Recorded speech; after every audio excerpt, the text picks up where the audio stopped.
নিউজটা যখন দেখছি না, দেখার পরে মনে হলো যে এই যে ঘটনাগুলো যারা ঘটায় এরা কি আসলে মানুষের জন্ম? এদেরকে কি কোনো মানুষ জন্ম দিছে? কোনো মায়ের পেটে কি এরা হয়েছে?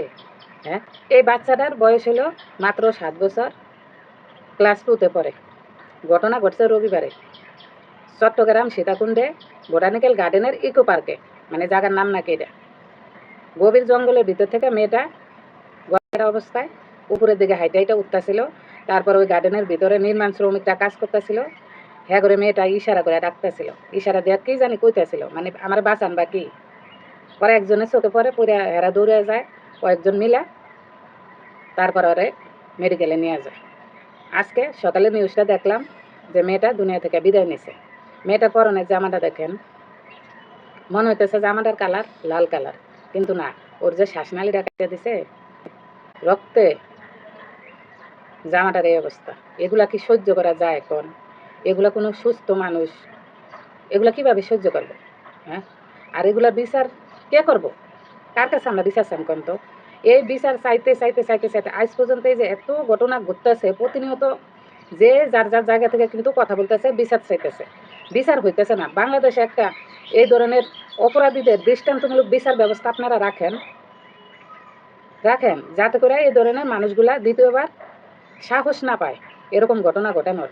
আজকে একজনের সন্তান গেছে, কালকে আরেকজনের সন্তান, পরশু আমার সন্তান।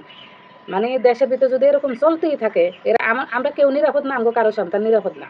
হ্যাঁ, এই বিচারগুলো করবো কে? আপনারা যারা ক্ষমতায় আছেন, ক্ষমতাসীন আছেন, আপনারা যদি এর কঠোর ব্যবস্থা না নেন তাহলে কে করব বলেন? কার ক্ষমতা আছে এগুলো করার? আপনারা যদি এগুলো না করেন। হ্যাঁ, এই দেশে জন্ম নিয়েছে বলে কি এই দেশে নিরাপত্তা পাইব না? ভুল হয়ে গেছে?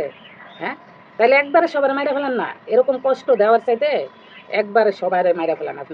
আপনারা একাই বাইসা থাকেন, এই দেশে সব কিছু আপনারা একা ভোগ করেন, সাধারণ জনগণ মাইরা ফেলান। এত কিসের শত্রুতা? হ্যাঁ, সাধারণ জনগণ আপনাকে এত কি ক্ষতি করতেছে? এই যে ছোট ছোট মানুষগুলারে এইভাবে আপনারা দুনিয়া থেকে মানে বিদায় করে দিতেছেন, ফুল ফোটার আগে আপনারা ফুল ছিঁড়ে ফেলান। হ্যাঁ, আর বাংলাদেশের মাটিতে যারা এই ধরনের ঘটনাগুলো ঘটাইতেছস, তোরা কি কোনো মায়ের গর্ভে জন্ম হয় নাই তোদের? কোনো বাবা কি তোদেরকে জন্ম দেয় নাই? কোনো মায়ের পেটে কি তোরা হইছস? হ্যাঁ, হ্যাঁ, কোনো মানুষের জন্মে তোরা, নাকি কোনো অমানুষ তোদেরকে জন্ম দিছে? নরপিশাচরা তোদের উপরে আল্লাহর গজব করুক, আল্লাহ নিজ হাতে তোকে ধ্বংস করুক। তোরা কেন এই ফুল ফোটার আগে তোরা এগুলা ছিঁড়ে ফেলাস, জড়াই ফেলাস? হ্যাঁ, আজকে তুই আরেকজনের সন্তানরে এইভাবে নির্মমভাবে দুনিয়া থেকে বিদায় করছিস, কালকে যেন আল্লাহ তোর সন্তানরে এর চাইতেও নিকৃষ্টভাবে দুনিয়া থেকে বিদায় করে। তোর মারে, তোর বোনরে, তোর বউরে মানুষ যেন এর চাইতে ছিঁড়া বিড়া খায়, খায় তারপরে বিদায় করে, নাহলে তোরা তো বুঝবি না এগুলার যন্ত্রণা কষ্ট। চিন্তা করে দেখেন, একটা পবিত্র মাস, এই মাসটার ভিতরে অসংখ্য এরকম ঘটনা ঘটছে। শুধু ফেসবুকে নিউজ ফিডে এই ধরনের ঘটনাগুলো সামনে আইতেছে।